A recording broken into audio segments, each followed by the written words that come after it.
All right, so what we're going to do today is we're going to talk about integrated marketing communication, advertising, and promotion. I have an instrument for you that consists of 30 questions.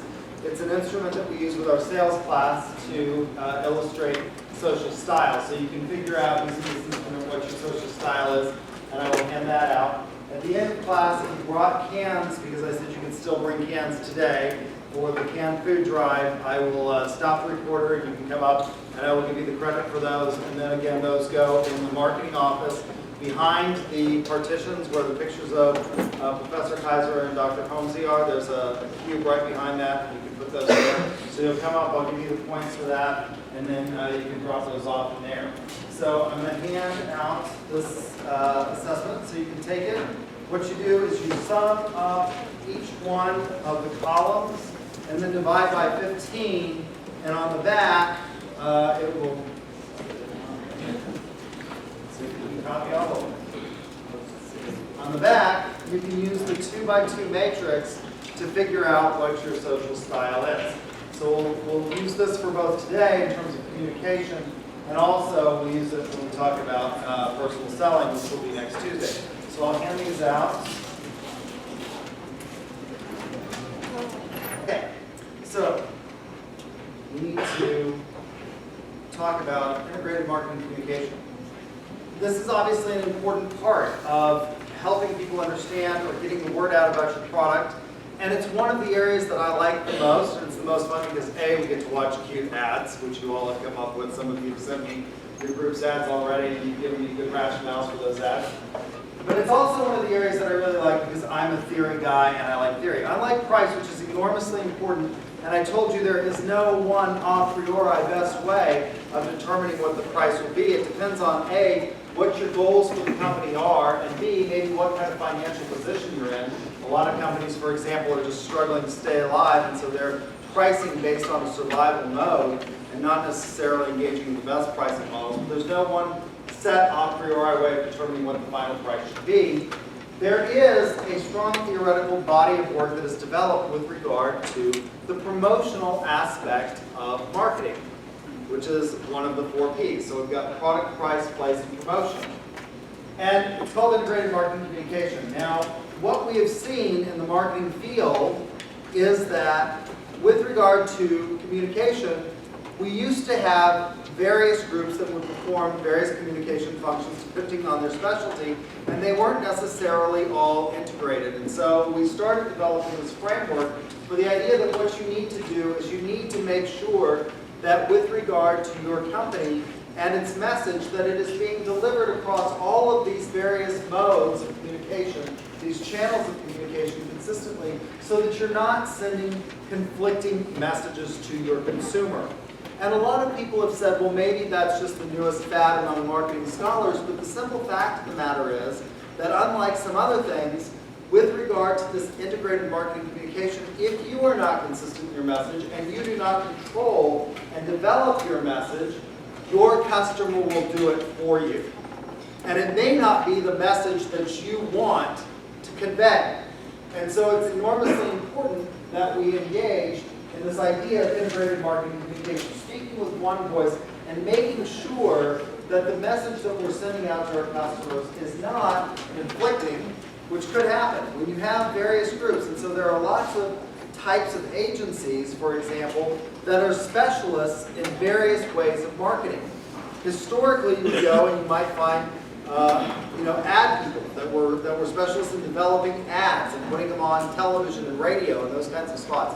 How many of you like the show Mad Men, which is about Madison Avenue? Only one person likes Mad Men? Come on, I know some more of you like Mad Men. It's a great show, right? So this is about Madison Avenue television ad an advertising agency, yes? Yes, there was. And you can see how it was done in the 1950s. And one of the things that I love about that show is that they're always drinking and smoking, right? 2 of my favorite activities until I quit smoking 10 years ago. But it's they're specialists in creating ads. Now it's not just television and radio and newspapers that we need to think about. It's also what? Internet, direct mail. and making sure that there's a coordination among these various specialists that do this. And one of the people who had to speak at the beginning of the semester for our leadership lecture was the person who was a specialist in mobile marketing. Not just internet-based marketing, but mobile device marketing. And so making sure that across all of these channels of communication, you are presenting a consistent message is very, very important. Now, what can happen? I can give you an example of how important a consistent message is in politics. It often is the difference between winners and losers. So in the political marketplace, being able to consistently get that message out and make yourself known and put yourself on the political spectrum is very important. George Bush is probably the best candidate I've ever seen do this. The first election that he ran for, he actually lost. He ran for Congress in the 1980s, and he lost that election to the last Democrat to hold the seat from West Texas. And years later, he decides he's going to run against the most popular governor in America at the time. Her name was Ann Richards. She had an approval rating of over 67%, which was unheard of in Texas. And 6 weeks after that poll came out, she was out of a job. And it was largely because George W. Bush was a disciplined campaigner, and he was consistent in his message across all of the various channels of communication. You could have asked him during that campaign what the time of day was, and out would have come his stock response, which is, we must cure juvenile crime in Texas. He had caught on to an anomaly in the crime statistic, and he made that the basis of his platform, and he did it very effectively. Crime had actually been decreasing in Texas, but through his communication and his consistency in that communication, he had Texans believe that there were hordes of feral children literally roaming the streets of Texas, ready to rape, pillage, and plunder at the drop of a hat. And it was because of this anomaly in the crime statistic that he was able to do it. Crime had been decreasing in Texas for about a decade, as it had been overall all of America. And the reason for that is a number of things. One was the age of the population. It's getting older, and generally as you get older, you stop committing crime, because it's not as easy to do and you settle down, right? The other thing is the economy was really good. And when the economy is good, people don't have to go out and steal to get the stuff that they need, and so crime is decreasing. But they hadn't ever disaggregated juvenile crime from the statistic, and so it looked like juvenile crime was actually on the increase. And he was very consistent in telling people that criminals were getting younger, more violent, and more random in their acts. And he had people absolutely believing it. It was through this idea of integrated marketing communication that he beat the most popular governor in America at the time, which was Ann Richards.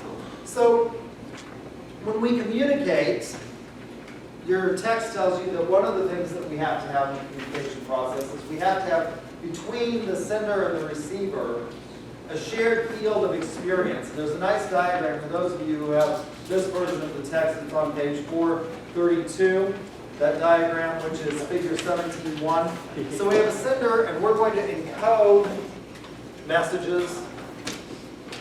We've got this shared fields of experience. So field of experience is where they overlap. You have the sender who encodes the message.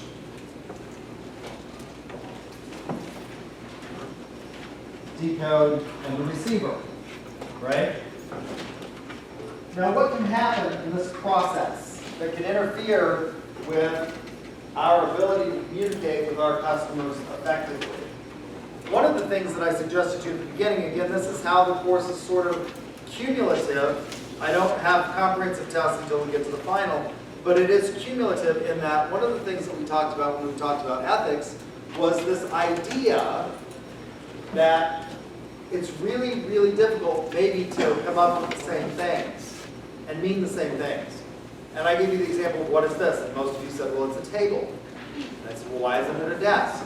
It is a desk. How do we know that this is a desk and not a table? This idea of communication. Now combined with that, atmospherics that can interfere with our encoding, and you have a real problem maybe in getting your message across. This is called noise, right? This interference that it can occur that can cause us to not have a clear communication with our customer. And I want to give you an example of how this happens, and I can see it happening in this very room today as I'm watching and I'm sitting here talking, and about half of you are playing on your cell phones, you're doing Angry Birds or Words with Friends or Candy Crush or something other than that. You're not listening to what I say. That's an example of noise. This is the biography by Alice Schroeder of Warren Buffett. How many of you know who Warren Buffett is? Who is Warren Buffett? It's raised your hand.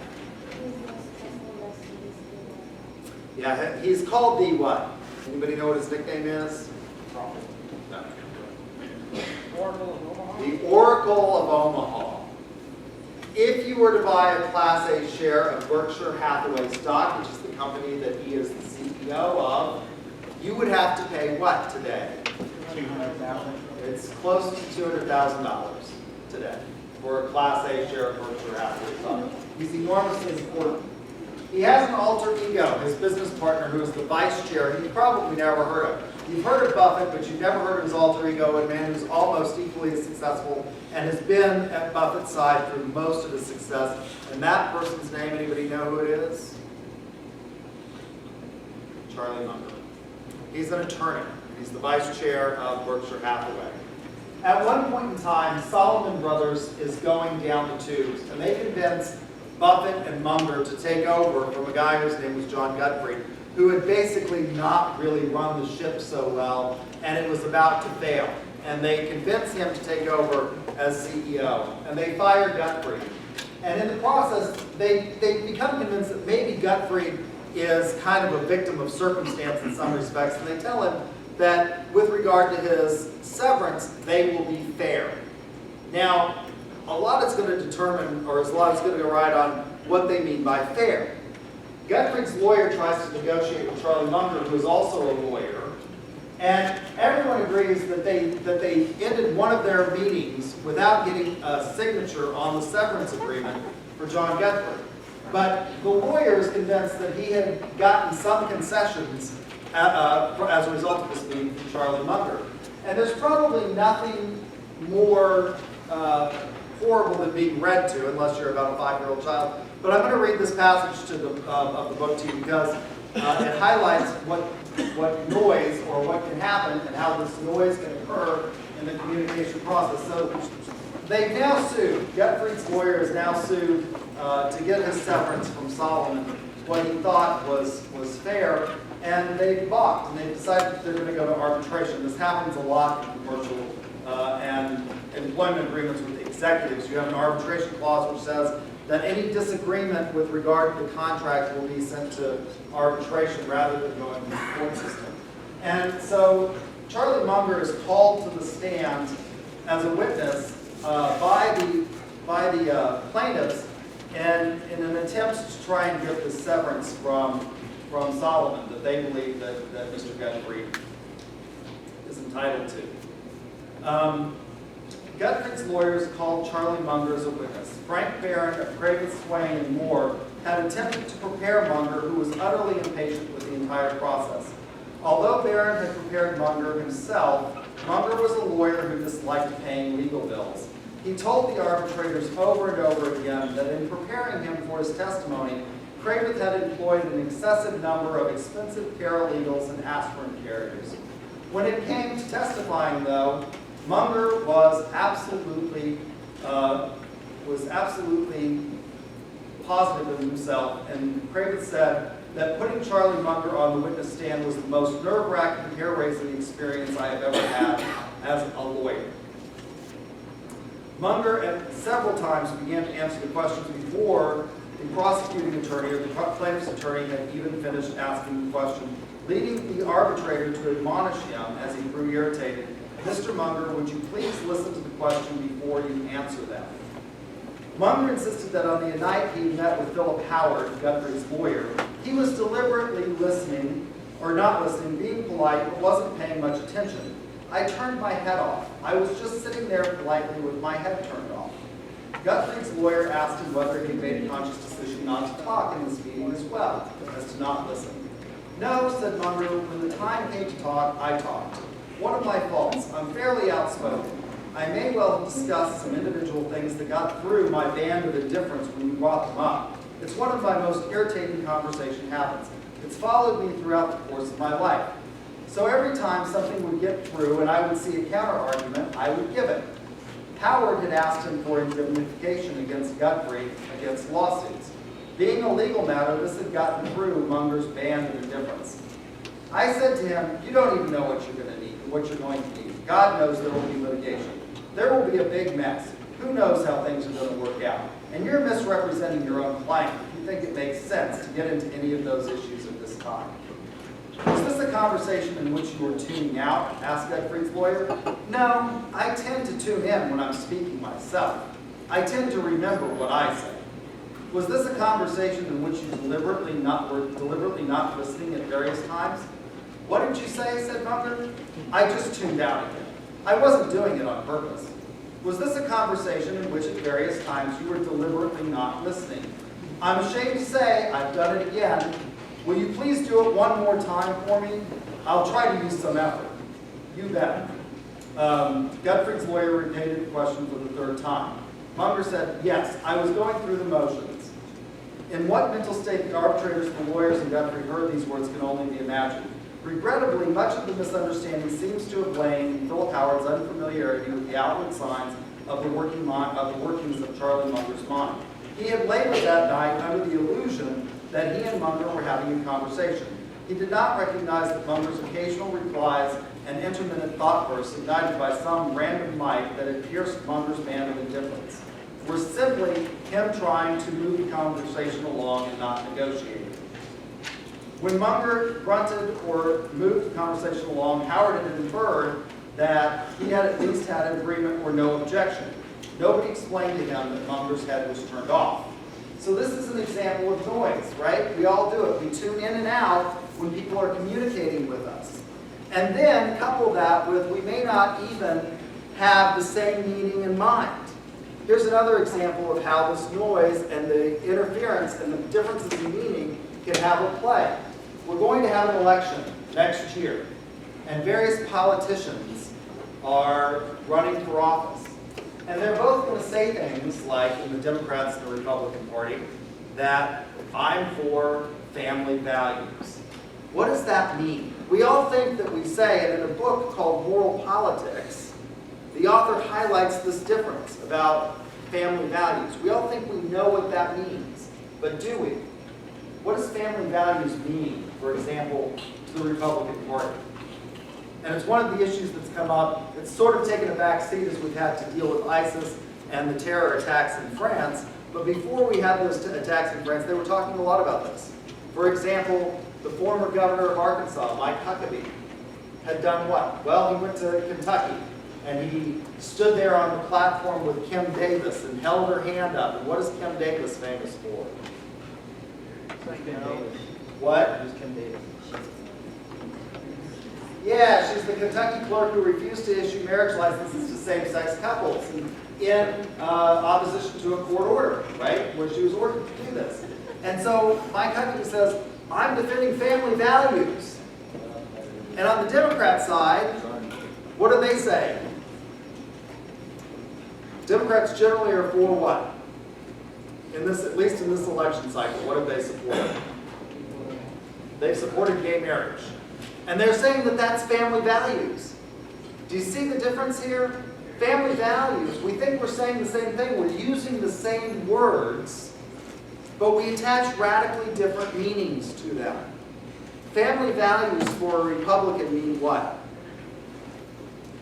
What is family values? Tradition, meaning mom, dad, a nuclear family, strong father model.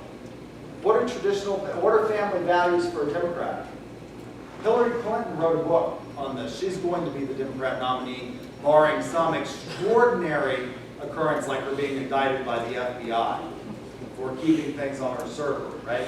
She's going to be the Democrat nominee, barring something like that occurring. And what did she say in her book? She called it, "It Takes a Village."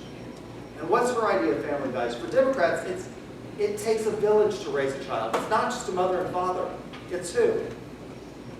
It's all of those people that play a role in the child's upbringing. Their teachers, their aunts, their uncles, their friends, their peer group. It takes a village. And so when Democrats talk about family values, they mean something radically different than Republicans. And so it can be very difficult in this communication process, making sure that we're saying the same thing and getting the encoding and decoding correct.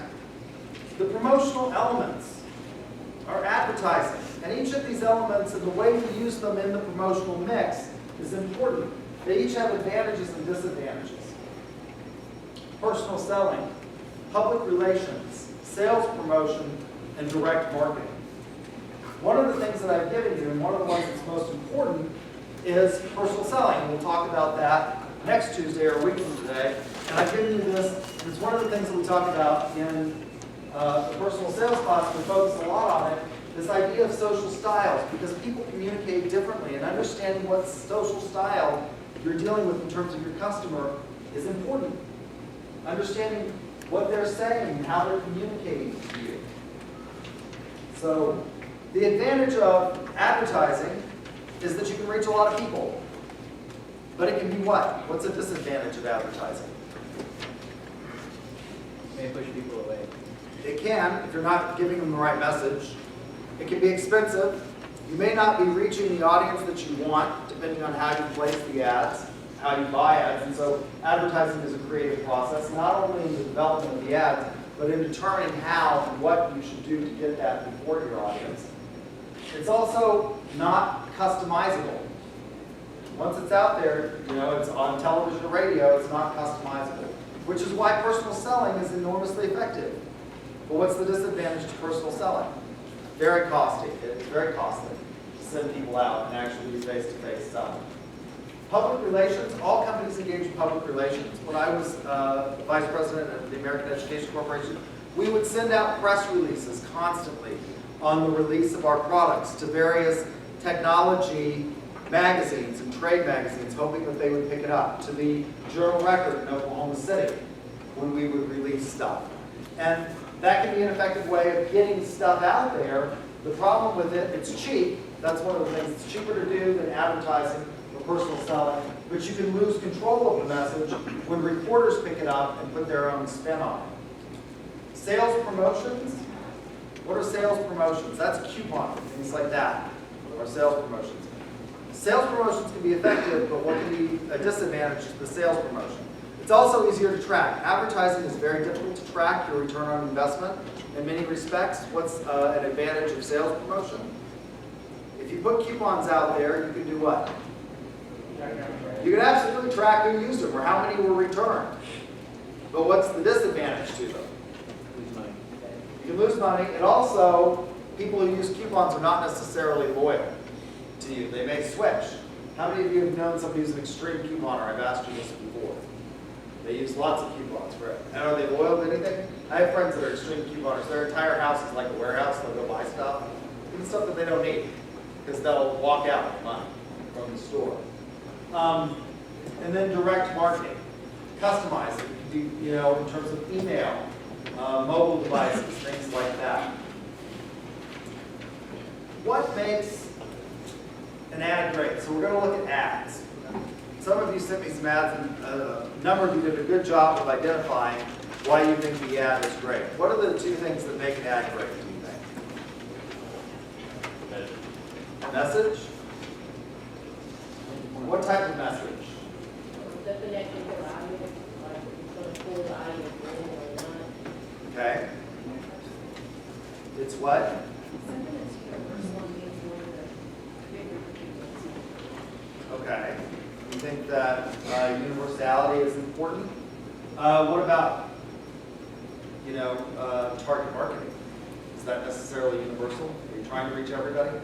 No. Does Apple want to sell a Mac to everybody? I don't think that they do they? Other companies may want to sell their laptops to everybody. Apple wants it to be somewhat more prestigious, don't they? So there are two things that make an ad great that you should know for the exam, because this is a test question. Great ads engage the mind of the consumer and they deliver a selling message. So let's look at some ads. Some of the ones that you sent me. I want to look at ones that I want you to tell me whether or not these ads do these things. Let's start with, there's one that I show. This was an award-winning ad when I was much younger. It was a Super Bowl ad.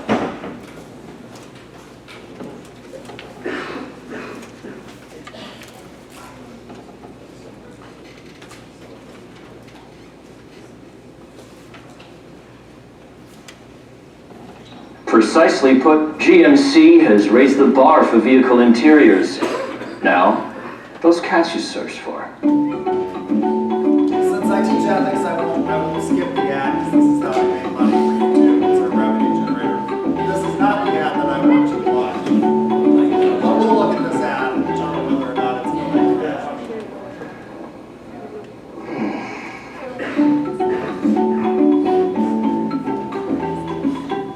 By the way, cute cat. This man right here is my great-grandfather. He's the first cat herder in our family. Herding cats. Don't let anybody tell you it's easy. Anybody can herd cattle, hold them together 10,000 half-wild short hairs. Well, that's another thing altogether. Being a cat herder is probably about the toughest thing I think I've ever done. I got this one this morning, right here. And if you look at his face, it's just ripped to shreds, you know? You see the movies, you hear the stories, I'm living a dream. Not everyone can do what we do. I wouldn't do nothing else. It ain't an easy job, but when you bring a herd into town and you ain't lost a one of them, ain't a feeling like it in the world.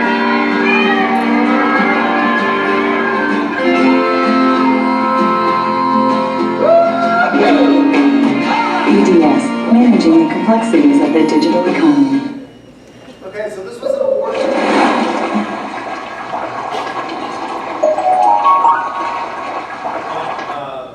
This was an award-winning Super Bowl ad. It won many awards, including the Clio Award that year for great advertising. Is it a great ad? It's funny. It's absolutely funny. What? You had no idea what it was about. Do you remember the company? Yes. Okay, you saw it at the end. You remembered it. Most people didn't remember it the next day when they did a poll on it. They didn't remember. They remembered the ad, but most people, when you asked them after 24 hours after a time delay, didn't remember the company. So it does one of two things. What does it do? It what? It engages the mind of the consumer, absolutely. What is it that engages? So how do you go about engaging? Let's focus on this first part. How do you go about engaging the mind of the consumer? What do they do here?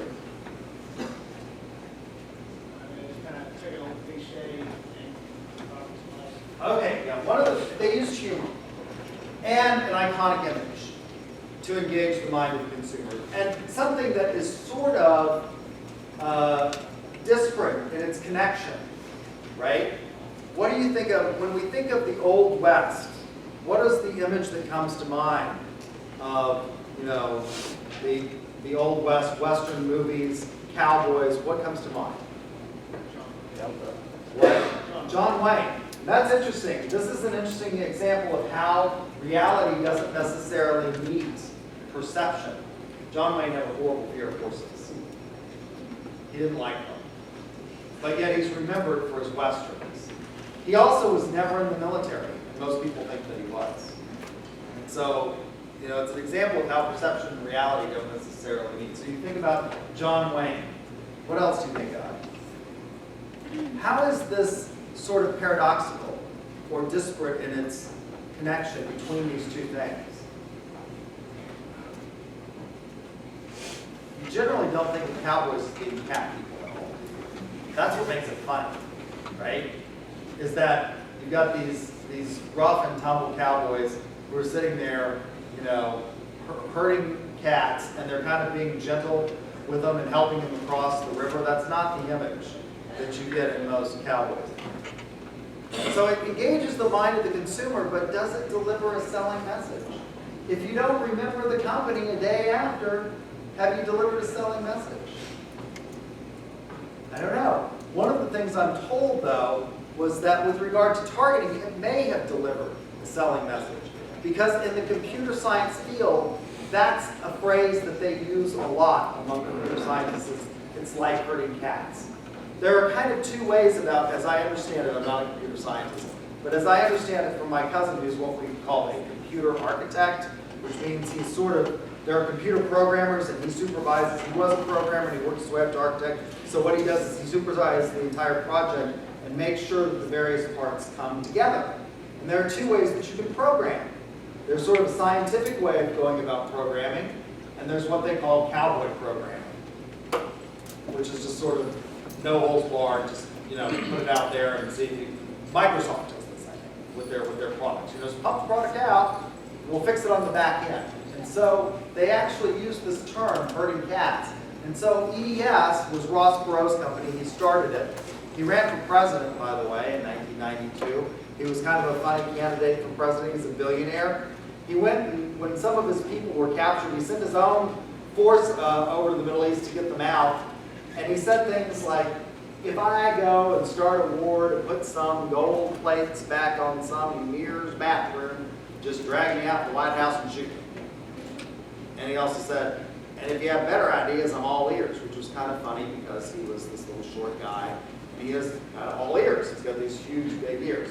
He's from Texas, from Dallas. I've actually met him twice, shopping in North Park Mall in Texas. And he's kind of an interesting character.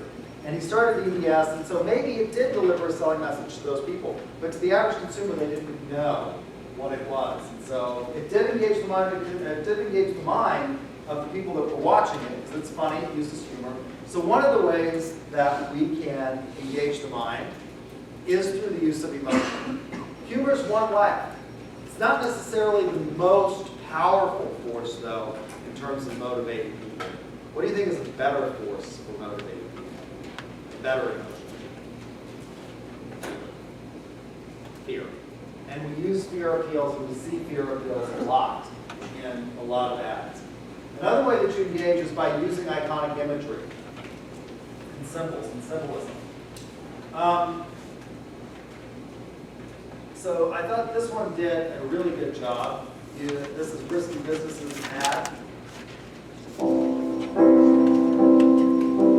Wise men Also, there's another group. What was the other group besides Risky Business? only fools. Money King.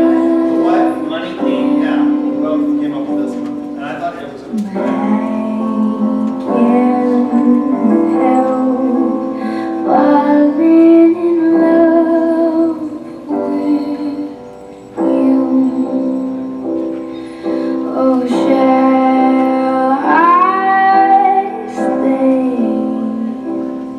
would it be a sin? Oh, if I can go falling in love with you. Oh, like a river flows surely to the sea, darling, so it goes. Some things are meant to be. Won't take mine and take my whole life too. For I can't help falling in love with you. Oh, for I can't help falling in love. Need extra? Get extra. Okay, so why don't you guys choose the two teams that chose this commercial? And this, I think this is a commercial that highlights one of the things that's really important, that it's not really just the music. The song is important, but it's not really the words of big You part still of have a communication chance to win is actually Super Bowl what? 50 tickets, millions of instant win prizes, and $500,000. But now it's time to give away something everyone can agree on. Alright, so a big portion of communication is not necessarily the words we say, it's what? It's how it's said and also what? A big part of your communication with your friends, is it actually the verbal part? No, it's what? Nonverbal. It's that expression. And so I think that this is a good ad. What did you all, those two teams that chose it, what did you like about it? One team came up with what I thought was an interesting response. The second team that sent this to me, you said that, what was your answer to the question? Why is it a good ad? Who sent the email? Me. Okay, you don't remember what you said? Emotional appeal. Okay, and what else? It had a different meaning aside from what we usually. Oh, and I thought that was interesting. Why do you think it has a different meaning than aside from what you usually think of? Because when you think of a piece of gum, you don't think of a love story or You don't. But how many people, how many guys pop gum incessantly when they're on dates? Right? I mean, you know, or breath mints or something. But they took it to the next level, I think. It certainly engages the mind of the consumer. Romance is a huge thing, right, in our society. What else? What could be wrong with this ad? One of the things that we have, one of the problems that we have with advertising now is that in many respects it's become less effective than it used to. When my mother was growing up, television was a big deal. And she can remember when they got their first television. And at that point in time, television came on for 2 hours in the morning. It went off during the mid-morning period. It came on in the afternoon for the soap operas and then for the evening news. And it went off. Most of you don't remember this. It went off at midnight. Every night. With the, in the United States, the national anthem playing. And that was it. And then cable came along, and all of a sudden, it was what? 24 hours. The stations didn't go off. They had 24-hour news coverage. And most of you couldn't imagine a world where you didn't have 24-hour coverage. In that world, now if you played this commercial for my mother's generation when television first came out, they would watch it. Why? There were 3 stations. ABC, NBC, and CBS. And then along came a third, which was a UHF channel, which was, you don't even remember the differences between UHF and VHF, which was PBS. So you had 4 channels, ABC, NBC, CBS, PBS. If all you have is 4 channels, you don't change the channel when the commercial comes on. But it's not only that you all change the channel when the commercial comes on, you do what? So that you don't have to watch commercials at all. You fast forward it. You just DVR the program that you want and then you fast forward it. Studies do show, though, that if you watch the commercials, you enjoy the show more than if you hadn't watched the commercials. Why do you think that is? So you should watch commercials. I say this as a marketer trying to get you to watch commercials. But why do you think it increases your enjoyment? Well, one of the things, Anticipation. Yeah, one of the things that happens is you watch programs, when we hook you up to fMRI machines and we watch it, we watch the parts of the brain that are triggering. Initially, when you start to watch your favorite program, you begin to enjoy it and you start to have these little happy parties in your head and the parts of your brain that trigger from, for example, the hypothalamus, the anterior pituitary, that trigger pleasure. But as you begin to anticipate what's going to happen in the storyline, that pleasure principle becomes less and less and less, and it decreases. Advertising creates an interruption and a break in your being able to focus on the show, and by creating that break, it makes you refocus, and when you come back to the program, you actually enjoy it more. Now, having said that, how many of you are actually going to start watching commercials? Well, not many of you, except during the Super Bowl, when we actually, people who don't like football watch the Super Bowl, right? Because it's the commercials. They want to watch the commercials. They don't even like football, but they'll watch the commercials. And it's the one time of the year when we don't fast forward past the commercials. So what could be, having said that, what could be a problem with this commercial? Too long. It's too long. How many of you are going to watch it? How long was this commercial? How long was that commercial? I think it was 1 minute, 8 seconds. Was it 2 minutes? They look at it on like actual TV. Uh-huh. They take them like clips of it and put it together and it's like 20 seconds, like on the actual TV ad. But this was a full song. Yeah, I mean, and so the thing about it is that this is going to be played when you, this kind of commercial is going to be played. One of the things that we do is when you start going on YouTube and looking for stuff, they'll play these commercials first. But what happens with these really long commercials? After 5 seconds, it allows you to do what? Skip the ad. So are you getting to it? And the problem with this is, I think it engaged the mind of the consumer. I think it did deliver a selling message, but when did that selling message occur? At the very end. And how many people are going to wait until the very end? Not many.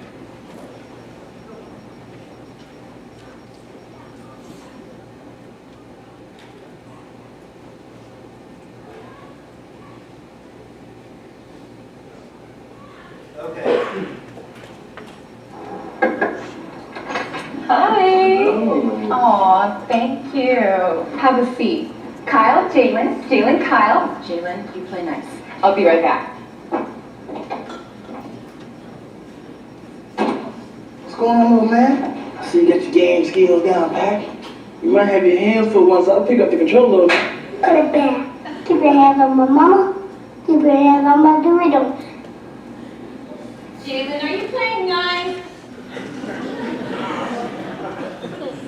So the marketeer sent me that one. Why did you like this? It was funny. Used humor. My name is 208 Ridge Road, and I've seen things. Like the soccering page of 20... Did it deliver a selling message? The two most important things, Doritos and his mom. I think it does, right? It shows how extreme you'll be willing to go. And a lot of the Doritos commercials do that. They focus on the extreme lengths that you'll be willing to go to get Doritos. And how many of you like Doritos? I love Doritos. Doritos and beer and football. That's like the ideal, afternoon. So I think it does. I think it delivers a selling message. What's this one about the dog? What? What was that one about the dog? That was about the dance temperature. Windows is about that.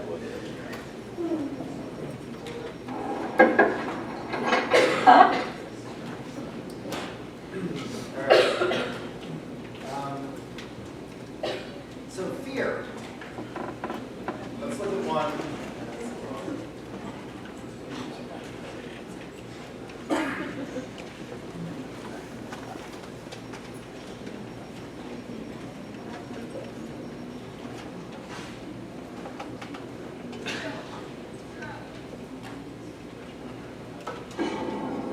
In an increasingly dangerous world, even after the first terrorist attack on America, John Kerry and the liberals in Congress voted to slash America's intelligence operations by $6 billion. Cuts so deep they would have weakened America's defenses. And weakness attracts those who are waiting to do America harm. I'm George W. Bush, and I approve this message.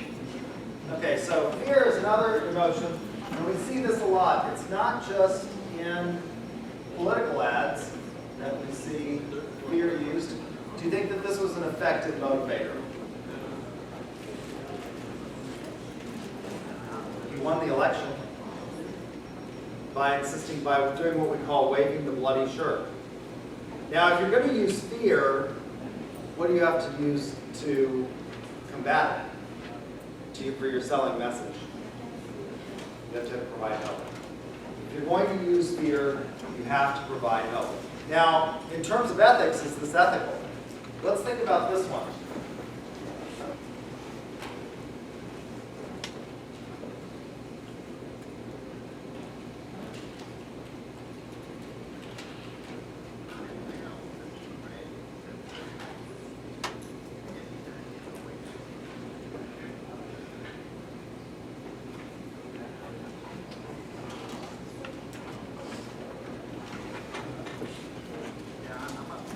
It's hard to believe it's been 8 years since I made that commercial. And now I'm a 10-year survivor. Today's a special day, a big milestone to me. I'm out here riding my horse, appreciating every minute of it. My life changed the day I was diagnosed with cancer. It was hard when I was lying in the hospital and didn't know if anybody survived pancreatic cancer, that I decided, if I survive this, I want to offer hope to somebody else. And to show them that there are people out there like Cancer Treatment Centers of America who can make a difference. To find out more about Cancer Treatment Centers of America and our unique treatment options for complex and late-stage cancer, go to cancercenter.com. You'll be able to see our treatment results for many types of cancers and how they compare to national averages. You can also check for participating insurance plans. The doctors looked over what they needed to do for me, but the decision was always mine. At Cancer Treatment Centers of America, every resource, every one of us, everything we do every day is focused on you, our patient, your treatment, your healing, your survival. After cancer now, I just appreciate life so much more. I appreciate the little things. Being able to carry a bucket of water for my horse again was like winning a marathon. Not 1 hour goes by that I don't stop and think about how fortunate I was to have found CTCA. Our teams of physicians, clinicians, and nurses are highly experienced and dedicated. We use state-of-the-art technology and give you innovative treatment options you may not even know exist. You will also experience whole-person compassionate care here, unlike anything you've seen before. When I talk to people and they say, oh my gosh, a 10-year survivor, I can't believe it. Life is good and I just appreciate it totally. I'm doing things I never dreamt I would do. Every minute counts when you're fighting cancer, so please call or visit cancercenter.com today. Appointments are available now. Cancer Treatment Centers of America, care that never quits. So one of the things that we have to think about when we see things like this is, are we violating the person's autonomy? Emotions such as fear and hope pervade our society. And we use this all the time. CTCA, if you saw the original Peggy ad, it uses a lot of fear. If you found out that you were diagnosed with cancer, you might have a lot of fear. And they provide hope, right? Now, if you're really going to be aggressive about cancer treatment, I'm not sure that CTCA is the place that you want to go. Where might you want to go that doesn't advertise? Mayo Clinic. It's known for cancer treatment, right? But they provide hope. I'm not sure, and this is an interesting thing. Is the will overborne? If you found out that you had cancer, could the will be overborne by an emotionally powerful ad that instills or reminds you of this fear and then provides the hope or the solution for it? We do this all the time. Think about all kinds of products that are advertised today. ADT, right? What do they sell? Home security. And they play on what? The fear of fire and crime. And provide you with the hope, which is the solution. What about the commercial, help, I've fallen and I can't get up? How many of you remember that commercial? Right? This is a fear that every old person has, because if you fall and you break a hip, do you know that that's generally the end for a lot of old people? They usually die after that. And so this fear that it invokes can be an enormously powerful motivator for people. But it's one that I think we have to think about with a great deal of ethical sensitivity towards whether or not we are overbearing the individual's autonomy. The will is overborne. All right, so take the assessments and we will talk about the social styles on Tuesday, a week from today, and we'll come back. You're welcome to come on Thursday. The rest of us won't be here, but you want to, pick up some osmosis from the walls. You won't be here. If you